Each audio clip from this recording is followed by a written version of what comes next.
Hello students. आज हम 1D 2D और 3D पैकिंग इन क्रिस्टल पढ़ेंगे। ठीक है। लास्ट क्लास में हमने पैकिंग एफिशिएंसी और पैकिंग फ्रैक्शन पढ़ा था। तो अब आज हम पैकिंग जो करेंगे वो 1D 2D और 3D में करेंगे। ठीक है। और उसमें कोऑर्डिनेशन नंबर निकालेंगे। ठीक है। देखिए कोऑर्डिनेशन नंबर क्या होता है, नियरेस्ट एटम। ठीक है। जैसे कोई एक एटम है, उसके रिस्पेक्ट में नियरेस्ट एटम कितने हैं, उसके टच में कितने एटम्स हैं, उसी को हम क्या कहते हैं, नियर कोऑर्डिनेशन नंबर कहते हैं। ठीक है। तो इसका डेफिनेशन देख लेंगे। नंबर ऑफ नियरेस्ट नेवर और touching atoms to any other constituent atom in crystal is coordination number. ठीक है। तो ये होता है आपका कोऑर्डिनेशन नंबर। अब हम सबसे पहले यहाँ कोऑर्डिनेशन नंबर, ठीक है, सबसे पहले हम क्या करेंगे, 1D पैकिंग करेंगे। ठीक है। 1D पैकिंग, तो देखिए 1D पैकिंग का मतलब एक ही डायमेंशन, वन डायमेंशनल पैकिंग। ठीक है। या तो एक्स एक्सिस में हो या फिर वाई एक्सिस में या जेड एक्सिस में। तो हम यहाँ क्या ले लेते हैं, सबको एक्स एक्सिस में ले लेते हैं। ये एटम्स हैं। ठीक है। अब ये जो 1D है तो या तो ये एक्स एक्सिस में होगा पूरा या फिर वाई एक्सिस में। तो ये हो जाएगा आपका 1D पैकिंग। ठीक है। अब यहाँ पे हम जब निकालेंगे आपका इसका कोऑर्डिनेशन नंबर, तो किसी भी एक एटम को पकड़ लीजिए। ठीक है। तो इसके टच में कितने एटम्स है, डायरेक्टली 2 है। तो इसका कोऑर्डिनेशन नंबर या फिर नियरेस्ट नेवर, ठीक है, नियरेस्ट नेवर, ये कितना हो जाएगा, 2 हो जाएगा कि नहीं। क्योंकि ये देखिए इसे इसके रिस्पेक्ट में हमारा इससे जो टच में एटम है वो कितने हैं, 2 है। किसी को भी ले लीजिए, ये इनफाइनाइट होगा ऐसे ऐसे। ठीक है। 1D में। ठीक है। अब हम, ये हो गया आपका 1D पैकिंग। ठीक है। अब हम 2D पैकिंग की बात करेंगे। ठीक है। 2D पैकिंग जो होता है आपका वो 2 टाइप का है। ठीक है। एक है आपका 2D स्क्वायर पैकिंग, और जो दूसरा है वो है आपका 2D hexagonal packing. 2D hexagonal packing. ठीक है। 2D स्क्वायर पैकिंग की जब बात करते हैं हम, तो देखिए 2D स्क्वायर पैकिंग में जो पैकिंग होती है वो सीधा सीधा हम रख देते हैं इसके जस्ट नीचे। 2D स्क्वायर पैकिंग में इसके जस्ट नीचे। ठीक है। ये सारे देखिए, ये सॉलिड स्टेट है तो सबके सब क्या होंगे, मिले हुए होंगे। ये हो जाएगा आपका 2D स्क्वायर पैकिंग। ठीक है। सबसे पहले हमने क्या बनाया, एक्स एक्सिस बना दिया। ठीक है, इस साइड, और फिर ये क्या हो जाएगा, वाई एक्सिस हो जाएगा। तो ये 2D हो जाएगा आपका। ठीक है। अब इसके कोऑर्डिनेशन नंबर की बात करते हैं। देखिए इसमें लेंथ भी है और ब्रेड्थ भी है। ठीक है। जब इसके कोऑर्डिनेशन नंबर की बात करते हैं तो किसी भी एक एटम को पकड़ लीजिए। ठीक है। और इसके टच में देखते हैं डायरेक्टली 1 2 3, और ये क्या हो जाएगा, 4। ठीक है। तो इसका कोऑर्डिनेशन नंबर या फिर nearest never, NN for nearest never, ये कितना हो जाएगा आपका, 4 होगा। ठीक है। क्योंकि डायरेक्टली टच में कितने हैं इसके, 4 हैं। ठीक है। और ये स्क्वायर पैकिंग इसलिए कहा जाता है क्योंकि जब इसे हम टच मिलाते हैं तो ये एक स्क्वायर बना देता है। ठीक है। ये क्या होता है, एक स्क्वायर बन जाता है। ठीक है। तो 2D स्क्वायर पैकिंग। ठीक है।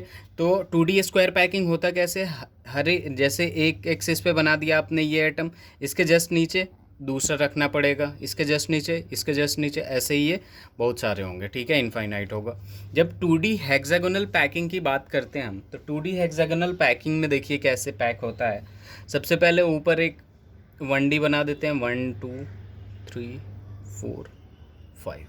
ठीक है। हेक्सागोनल में ये होता है कि इन दोनों के बीच में, नीचे वाले में एटम आता है, इन दोनों के बीच में एक और आएगा, इन दोनों के बीच में एक और आएगा, ऐसे होता है। जब थर्ड रो आएगा तो इसके नीचे आएगा, ये इसके नीचे, फिर इसके नीचे, फिर इसके नीचे। ठीक है। फोर्थ रो में फिर इन दोनों के बीच में, फिर इन दोनों के बीच में। ठीक है। ऐसे होता है ये hexagonal close packing, hexagonal packing. ठीक है। अब इसके कोऑर्डिनेशन नंबर कितने होंगे, तो देखिए यहाँ पे अगर मैंने किसी एक एटम को ले लिया और उसके बाद हमने देखा 1 2 3 4 5, और ये क्या हो जाएगा, 6। ठीक है, अब ये देखिए यहाँ पे इसका हेक्सागोनल क्यों हुआ, ठीक है। तो इसको जब हम मिलाते हैं तो ये किसका शेप देता है, रेगुलर हेक्सागन का शेप देता है। ये हो जाएगा आपका 2D हेक्सागोनल पैकिंग। और जब इसके कोऑर्डिनेशन नंबर की बात करते हैं तो डायरेक्टली ये 6 एटम से टच्ड में है, नियरेस्ट नेबर है, तो इसका कोऑर्डिनेशन नंबर कितना होगा, 6 होगा। ठीक है, 1D में कोऑर्डिनेशन नंबर 2 होगा। 2D में दो टाइप का होता है, 2D स्क्वायर पैकिंग, इसमें कोऑर्डिनेशन नंबर 4 होगा। और 2D में 2D हेक्सागोनल पैकिंग, इसमें कोऑर्डिनेशन नंबर 6 होगा। अब हम 3D स्क्वायर पैकिंग करेंगे, 3D पैकिंग करेंगे। हमने 1D पैकिंग कर लिया, 2D पैकिंग कर लिया, अब 3D पैकिंग की बारी है। ठीक है, 3D पैकिंग की जब बात करते हैं तो ये 3 टाइप्स के होते हैं। ठीक है, और 3D पैकिंग में जो सबसे पहला होता है वो होता है ए टाइप का। ठीक है, ए टाइप का पैकिंग होता है आपका, और इसका नाम होता है 3D स्क्वायर पैकिंग। क्या नाम होता है, 3D स्क्वायर पैकिंग। ठीक है, जो दूसरा होता है आपका वो होगा आपका ए बी टाइप का। ठीक है, इसका नाम होता है 3D HCP का मतलब हुआ hexagonal close packing, hexagonal close packing. ठीक है, और जो थर्ड टाइप का होता है 3D पैकिंग वो होता है आपका ए बी सी टाइप का। ठीक है, इसको हम कहते हैं 3D FCC या फिर CCP।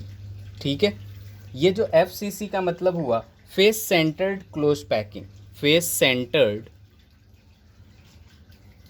Close packing, face centred close packing, या फिर CCP cubic close packing, cubic close packing इसका नाम होता है। ठीक है, अब देखिए यहाँ नाम से समझने की बात है। ए टाइप का मतलब जो सबसे पहले पैकिंग जो होगा वो 1D में होगा, फिर उसको 2D में कन्वर्ट करेंगे, और 2D से इजीली 3D में कन्वर्ट किया जा सकता है। ए टाइप का मतलब हो गया कि अगर एक लेयर ए टाइप का है तो दूसरा लेयर उसके नीचे वाला इसी टाइप का हो, तीसरा लेयर उसी टाइप का हो। ठीक है, ए बी का मतलब एक लेयर ऐसे रख दिया आपने तो दूसरा जो बी होगा उसके नीचे ऐसे आएगा, जो थर्ड रो होगा वो पहले वाले से सिमिलर होगा, जो फोर्थ होगा सेकंड वाले से सिमिलर होगा। जब यहाँ पे बात करते हैं ए बी सी टाइप का, ए अलग रो, बी अलग, सी अलग, फिर जो फोर्थ रो होगा वो ए जैसा होगा, सेकंड वाला होगा वो फिफ्थ वाले जैसा होगा, थर्ड वाला जो होगा, सिक्स्थ वाला जो होगा वो थर्ड वाले की तरह होगा। ठीक है, तो इसको एक्सप्लेन करते हैं एक एक करके। तो ए टाइप का जो है जिसका नाम क्या है आपका 3D में स्क्वायर पैकिंग। ठीक है, स्क्वायर पैकिंग की जब बात कर रहे हैं, देखिए सबसे पहले हम क्या कर देते हैं कि इसको ए टाइप का है तो एक, इसको सीधा सीधा मैंने लिख दिया। फिर दूसरा भी ए टाइप का है तो हमने क्या किया, फिर से कर दिया। तीसरा भी ए टाइप का है। ऐसे ही होता है, ये जो 3D स्क्वायर पैकिंग होता है ये आपका सारा का सारा सिमिलर होता है, एक जैसा ही होता है, तो ऐसे रखती है। ठीक है, इधर ये एक्स एक्सिस बन गया, ये इधर वाई एक्सिस बन गया। ध्यान दीजिएगा कि ये 2D तो बन गया, 3D बनाने के लिए हमें जो रखना पड़ेगा, इसमें हाइट लाना पड़ेगा, तो इसके ऊपर रखना पड़ेगा। तो इसलिए मैंने क्या कर दिया, इसके ऊपर मैंने ऐसे कर दिया। इसका मतलब ये जो छोटा छोटा दिख रहा है सेम साइज का है और इसके ऊपर लगा हुआ है। ठीक है, इसके ऊपर लगा हुआ है, तो ये हो जाएगा आपका स्क्वायर पैकिंग। ठीक है, जब हम कोऑर्डिनेशन नंबर निकालने की बात कर रहे हैं, अगर 2D होता, सपोज ये 2D है आपका, ठीक है, अगर ये आपका 2D है तो इसका कोऑर्डिनेशन नंबर कितना होता, 4 होता, इजीली दिख रहा है आपको, 1 2 3 4। ठीक है, लेकिन अगर ये 3D में है, ठीक है, 3D में है यानी इसके ऊपर एक होगा और इसके नीचे भी होगा, तो इसमें कोऑर्डिनेशन नंबर कितना हो जाएगा। सपोज इसको हमने पकड़ लिया तो यहाँ पे क्या होगा, 1 2 3 4, और एक इसके ऊपर 5 और एक इसके नीचे 6, तो कोऑर्डिनेशन नंबर इसका कितना हो जाएगा 3D स्क्वायर पैकिंग का 6 हो जाएगा। ठीक है, कितना हो जाएगा इसका 6 हो जाएगा। आई होप आप लोगों को समझ में आ गया होगा ये। ठीक है, अब 3D पैकिंग में दूसरा देखते हैं। ठीक है, ए बी टाइप का, ए बी टाइप का। ठीक है, देखिए इसमें जो अरेंजमेंट होता है एटम्स का, ठीक है, इसके नाम से इसको क्या कहते हैं हम, 3D HCP। HCP का मतलब हेक्सागोनल क्लोज पैकिंग। ठीक है, ए में जो होता है पहला पहला जो होता है उसका जो अरेंजमेंट होता है वो 2D होता है आपका, क्या होता है, 2D हेक्सागोनल होता है। ठीक है, और जो बी का जो होता है वो होता है आपका टेट्राहेड्रल। कैसा होता है, बी का टेट्राहेड्रल होता है। ठीक है, देखिए कैसे होता है। इसको अगर अरेंज करना है 3D में तो मैं इसमें लिख के दिखाऊंगा आप लोगों को कि कैसे इजीली हम बता सकते हैं। और थोड़ा दूर दूर, चूँकि ये पास पास होंगे लेकिन इसको समझाने के लिए मैंने दूर दूर इससे लिख रहा हूँ। ठीक है, ये 4 एटम। अब देखिए टेट्राहेड्रल इन दोनों के बीच में आ गया। ये टेट्राहेड्रल कैसे होगा वो आपको अभी पता चल जाएगा। ठीक है, 2D हेक्सागोनल में तो ऐसे ही शो कर रहे थे ना, ये रहा आपका हेक्सागोनल 2D हेक्सागोनल पैकिंग, हम ऐसे ही शो कर रहे थे 2 के बीच में 1 में। ठीक है, तो ये हो गया 2 के बीच में 1, तो ये 2D हेक्सागोनल ही चल रहा है अभी। ठीक है, टेट्राहेड्रल अभी बनाएंगे हम इसे, कैसे बनेगा ध्यान दीजिए। देखिए जब एटम्स, ये ए टाइप का हो गया, यानी ये 2D हेक्सागोनल हो गया। ठीक है, देखिए इसमें क्या होता है कि जब एटम्स को हम जब ऐसे रखते हैं तो इसमें यहाँ पे वॉइड होता है। क्या होता है, वॉइड्स होते हैं। ठीक है, वॉइड्स मतलब खाली स्पेस। ठीक है, तो उसे हम क्या कहते हैं, वॉइड्स कहते हैं इन तीनों। और मतलब 3 से मिला हुआ वॉइड को हम ट्राइंगुलर वॉइड कहते हैं। क्या कहते हैं, ट्राइंगुलर वॉइड कहते हैं। क्योंकि ये क्या है, ये आपका किस में है, 3D में है। 3D में है तो इसके नीचे भी होगा, इसके ऊपर भी होगा। तो यहाँ पे जो वॉइड होगा वो टेट्राहेड्रल होगा। कैसे होगा, देखिए यहाँ पे ये हो गया आपका, ऐसे हो गया, और ये ऐसे हो गया, और इसके ऊपर भी होगा एक। ठीक है, तो ये 4 से बना हुआ है तो इसे क्या कहेंगे, टेट्राहेड्रल वॉइड्स। क्या कहेंगे हम इसे, टेट्राहेड्रल वॉइड्स। इसको इमेजिन करिए, खुद ब खुद समझ में आएगा। ये मिला हुआ है, इसके ऊपर एक है। ठीक है, 3 ऐसे बने हुए हैं और इसके ऊपर एक है और उसके बाद ये है, या फिर यूँ समझ लीजिए इसके नीचे है। ठीक है, देखिए यहाँ पे 1 2 3 और एक इस इन तीनों के नीचे है, जस्ट ऐसे। तो ये 4 से बना हुआ है वॉइड। ठीक है, तभी तो दिखेगा खाली, इधर से एक एटम दिखेगा। ये अगर वॉइड खाली स्पेस है तो इससे नीचे एटम दिखेगा। तो 4 से बना हुआ है तो टेट्राहेड्रल वॉइड्स कहते हैं। ठीक है, 4 एटम से बना हुआ है जो वॉइड, उसे टेट्राहेड्रल एटम्स कहते हैं। यानी इन दोनों के बीच में एक टी होगा, इन तीनों के बीच में एक टी होगा, इन तीनों के बीच में एक टी होगा, इन तीनों के बीच में। टी का मतलब टेट्राहेड्रल, टी का मतलब टेट्राहेड्रल। अब देखिए इसमें क्या होगा, यहाँ से ऐसे एक एटम इन तीनों के बीच में होगा, ऐसे होगा। ठीक है, अब इसको मैं मिलाते जा रहा हूँ। ठीक है, ध्यान दीजिएगा, इन तीनों के बीच में भी क्या होगा, टेट्राहेड्रल टेट्राहेड्रल टेट्राहेड्रल, और ये हो जाएगा आपका टेट्राहेड्रल।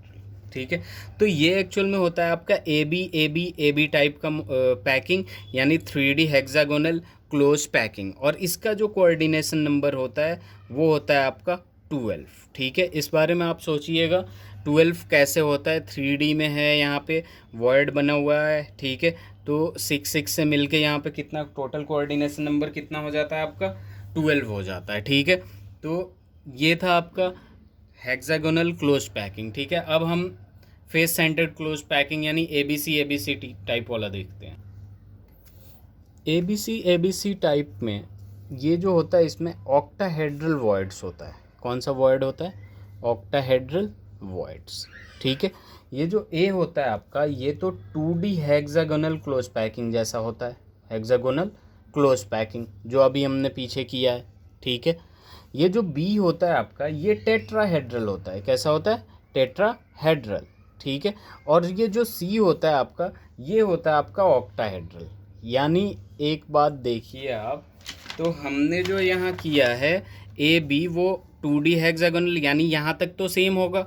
बी क्या था, टेट्राहेड्रल। अब जो सी आएगा वो ऑक्टाहेड्रल हम खुद बनाएंगे। ठीक है, और ऑक्टाहेड्रल बनाने के लिए, ऑक्टाहेड्रल बनने के लिए 6 एटम्स की रिक्वायरमेंट होती है। ठीक है, 6 एटम्स से जो वॉइड बने उसे क्या कहते हैं हम, 6 एटम्स से जो वॉइड बने उसे हम कहते हैं आपका ऑक्टाहेड्रल। ठीक है, ऑक्टाहेड्रल वॉइड्स।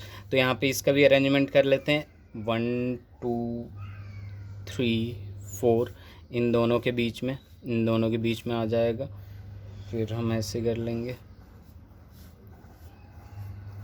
ठीक है, अब यहाँ पे मैंने बता दिया था ये आपका टी है, टेट्राहेड्रल है, टेट्राहेड्रल है, टेट्राहेड्रल है, टेट्राहेड्रल है, ठीक है। ये सारी चीज़ें क्या है आपकी टेट्राहेड्रल है, ठीक है। अगर ये आपकी टेट्राहेड्रल हो गई,